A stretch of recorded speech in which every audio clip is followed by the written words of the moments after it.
This is an interesting question. How can I discern what is a good decision for myself or a good direction to go, and what is a really bad one? Hmm. Letting the team come in. The very first thing that my team wants you to know is that a bad decision is absolutely impossible to make. A bad decision will either do one or two things. It is either going to take you off on a path that is for you to collect some data. Oftentimes, let me just say, it's data as to what you don't want. And let me give you a working example of it.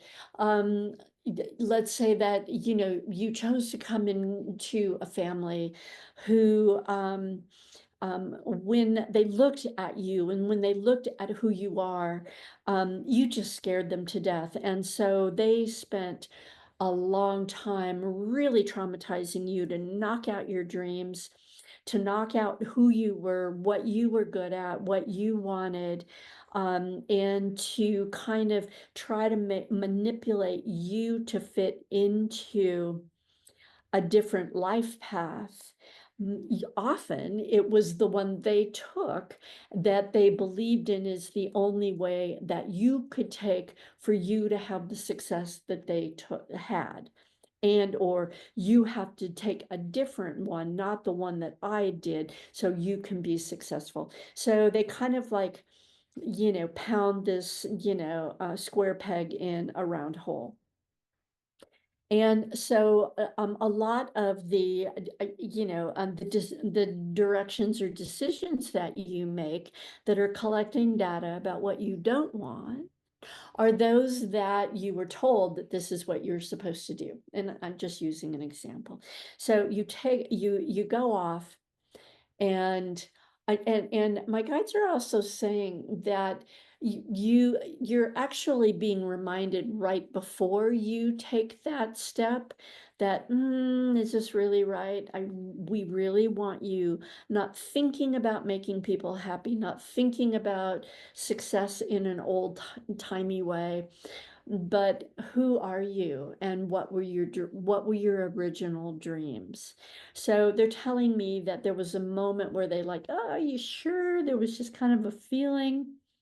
And then you went ahead and made the decision, oftentimes just based on, other people's values that you loved and wanted to make them happy, or wanted to feel loved, more loved by them, wanted to feel special, wanted to feel safe, or something like that. And on those,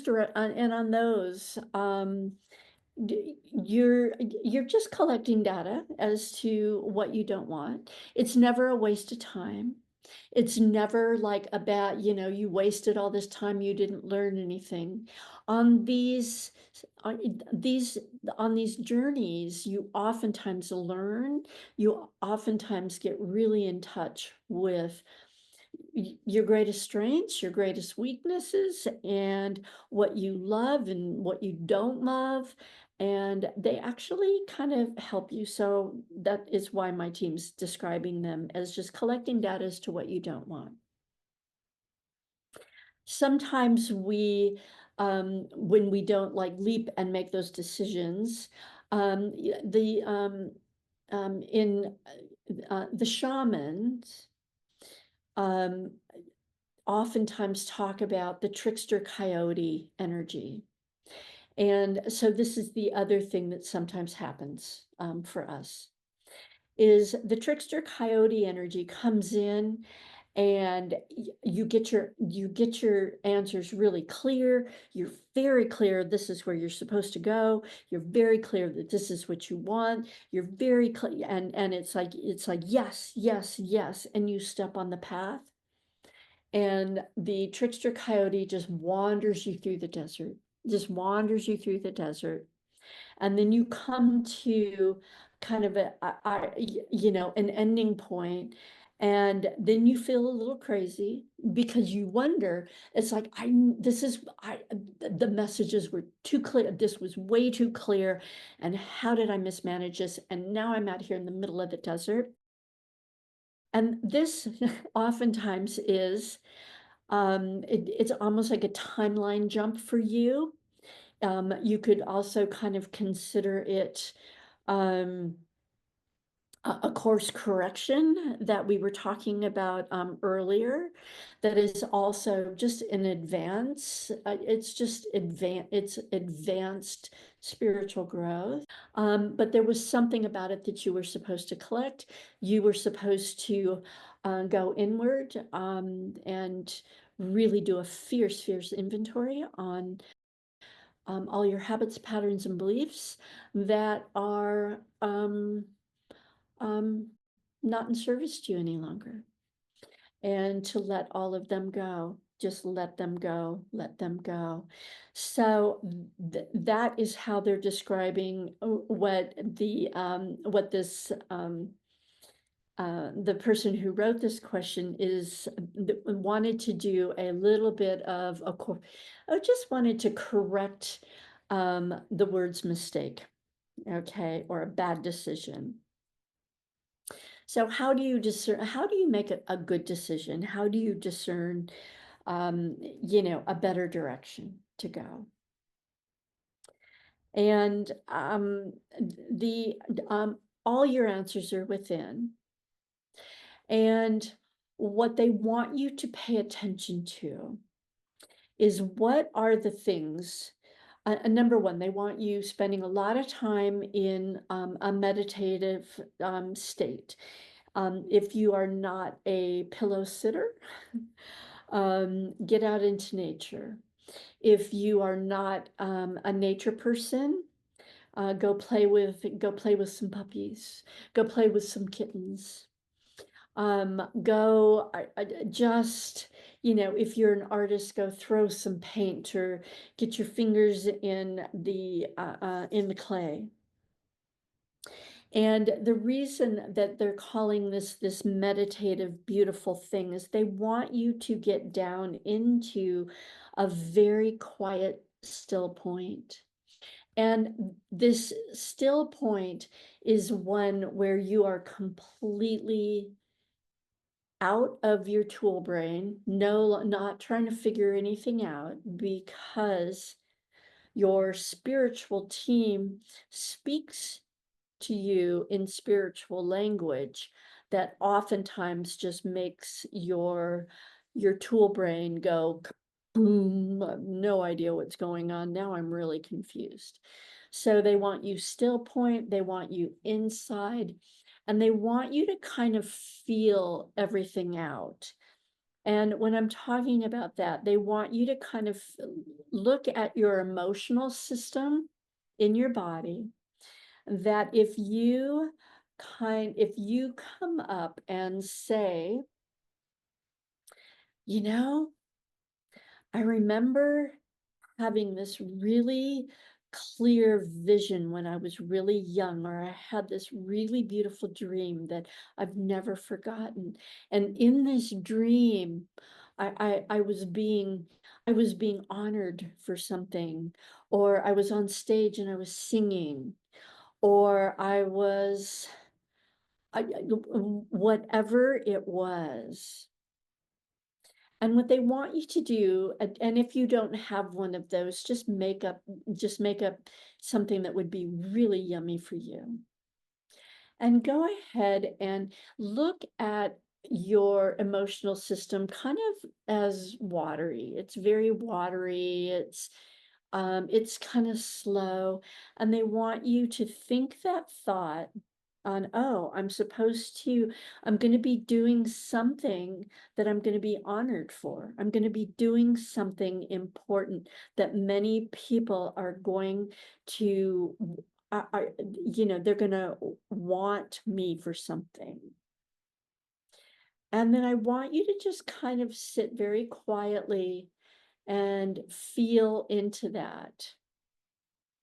And you are going to, one of two things will happen. You'll get just a little bit of it's just a little bit of a fluff feel. And it would be like, oh, wow, that would be really exciting. That would be really, really exciting. And then go ahead and feed a little bit more in and go, yeah, wouldn't that be great? And what would I love to be doing? What would I love to be doing? What's the thing that I think of if I didn't have to worry about all of this stuff? What, and I could just get up and do this one thing every day, that it would make me so happy. I would leap out of bed. I would look through curious eyes and a joyful heart. What would that be? And then go back in and feel it out. If you get a little bit of a fear picture, know that you're tapped into just a past life, that you were doing what you loved and what you were really, really good at. You were in front of a lot of people, and just assume that that fear is coming up because of a trauma from that past life, and that's what they're showing you. And whenever you have any kind of fear, invoke your very first spiritual law, which everything must sent back to the light must go. Just go ahead and send it back to the light. Take a deep breath. If it was really, really big, if it really startled you, just, go take a nap, 5-minute nap, reboot, reset while this feeling goes. And and the reason that I talk about this is then when you're ready, go back into that still point as you're, throwing paint, as you're sitting on the pillow, as you're out in nature or playing with puppies and kittens. And then, like, what was the last time that really made me feel excited? And get back with that and kind of scan and scan and scan. And all that you're doing here, you're discerning everything that made you happy.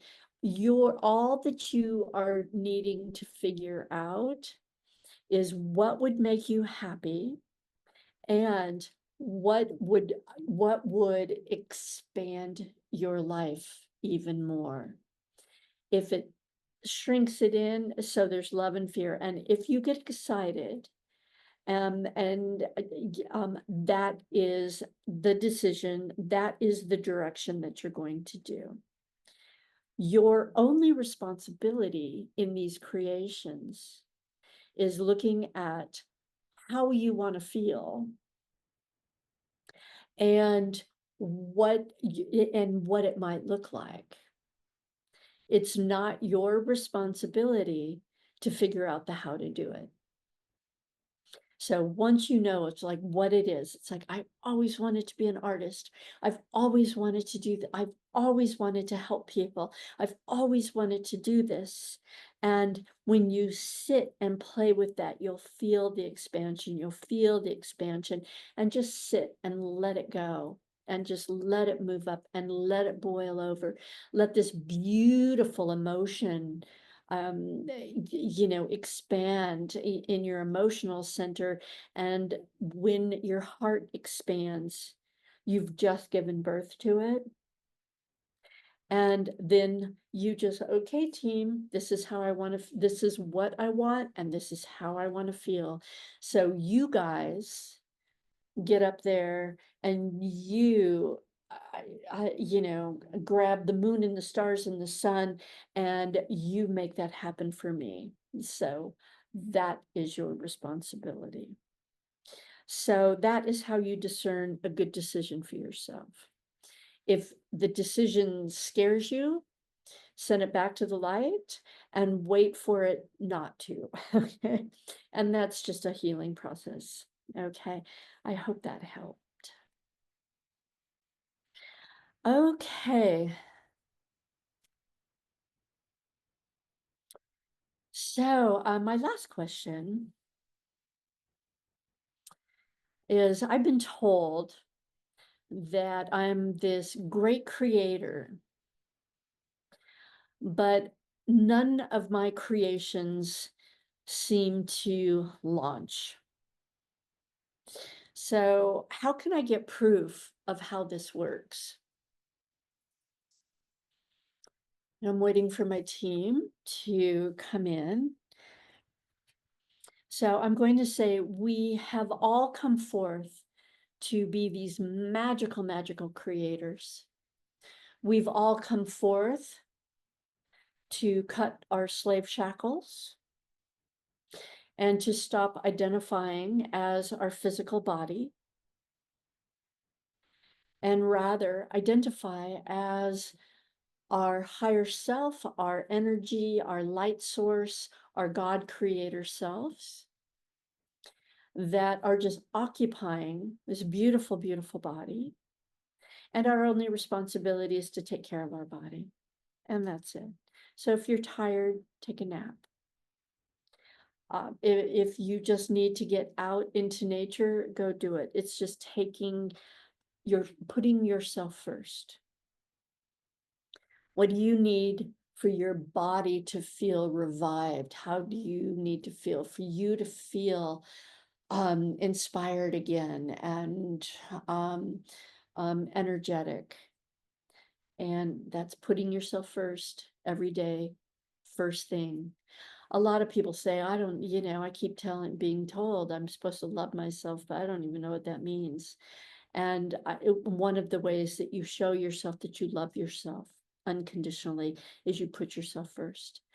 Before I do anything, I am going to make a cup of coffee the first thing in the morning, and I'm going to go sit out on my porch, and I am just going to just sit and observe all of the birds and the flowers and the butterflies and the beautiful scenery and just breathe all of that in and get back into who I am.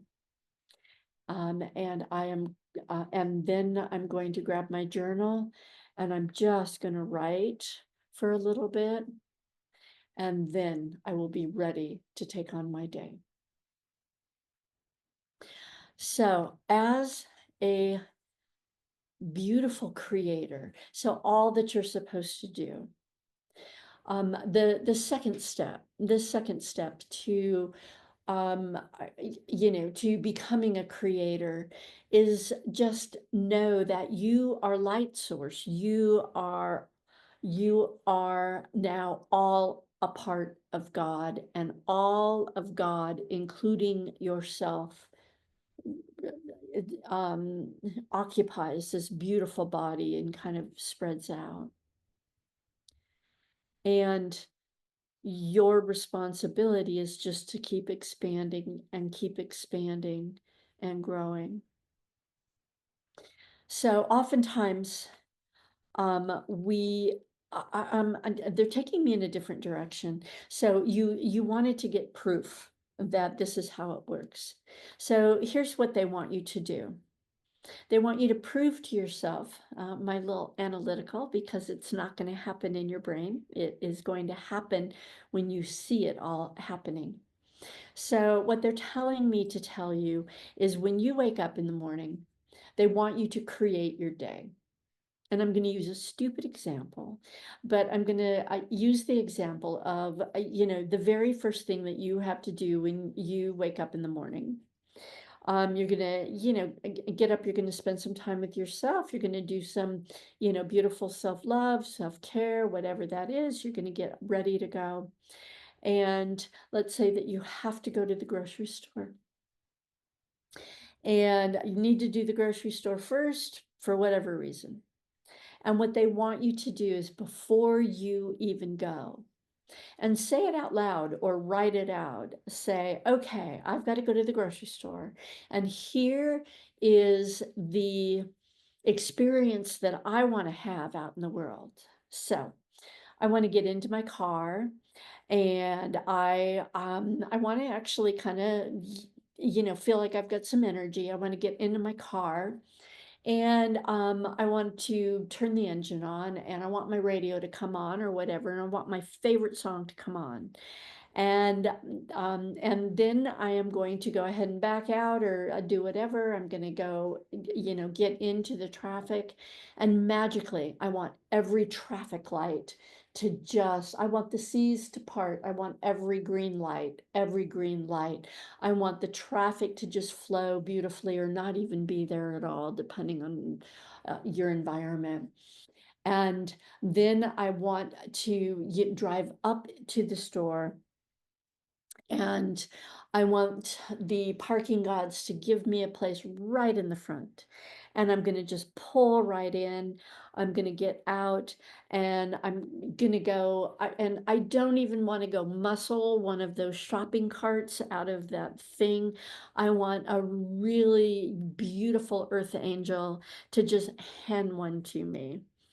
And then I want to go into the store and I want everything to be effortless. I just want everything. I want them to have everything on my list. I want to just race through, get everything. I want every interaction I have with other people to go really beautiful and be peaceful and actually maybe even feel kind of meaningful in a way. Even if I have forgotten to write things on my list, if you're a list person, I want it to just like, oh, there it is. This is perfect. I forgot. I've got to pick this up too. I want you to say, I'm gonna fill up the cart with everything that I need. I'm gonna have great experiences. I'm gonna go right up to the cashier and or the checkout, whatever. And I'm gonna have a great experience. There's gonna be no line. I'm going to get everything bagged up. I'm going to go back out to my car. I'm going to go ahead and put everything in my car. Somebody else is just going to grab my cart from me so I don't even have to go return it. And I'm going to get back in my car. I'm going to turn over the engine, and another favorite song of mine is going to come on, and or a song is going to come on that has a spiritual message for me about my day. I'm going to feel very excited. I'm going to back out. There's going to be no problems at all getting out. I'm going to get out into traffic. Seas are going to part again. I'm going to get green light, green light, green light all the way home. I'm going to pull in and I'm going to be so surprised at how much time I saved by creating a much better experience doing something I typically don't like. And what a beautiful experience I had that I'm just going to remember. What, just how powerful a creator I am. And, even like, oh, you know what? I want my partner to come out and help me bring the bags in, whatever it is. And then I want you to really kind of see the proof. And then what I want you to do is go, okay, team, I forgot you haven't already begun. Okay, team, I'm going to leave in about 5 minutes, 10 minutes, whatever it is. So you make that experience happen for me. And go ahead and get in your car. If your favorite song doesn't come on, don't worry about it. Everything doesn't have to pop, but they want you to pay attention to everything that you have created that happened anyway. Okay. And that is how you just get proof of you creating your world. Um, in a perfect world, I would say for you, before you go do anything, before you go out and have any kind of experience whatsoever, for you to create the experience that you want to have, really focusing on how you want to feel and what it is, not how it's going to work, not why, not the who, when, where, what, how, none of that, just how you want to feel and what it is. So I hope that helps. And I think that that's it for the questions that I have. So, my loves, thank you so much. It means the world to me. You have so many options as to who you spend time with, and I am honored that you are choosing to spend time with me and in my community. Please don't hesitate to like, subscribe, and hit the bell notification. And if you have questions or any comments, please write them in. And I'll look forward to next time I see you. Alrighty, you take care. Blessings.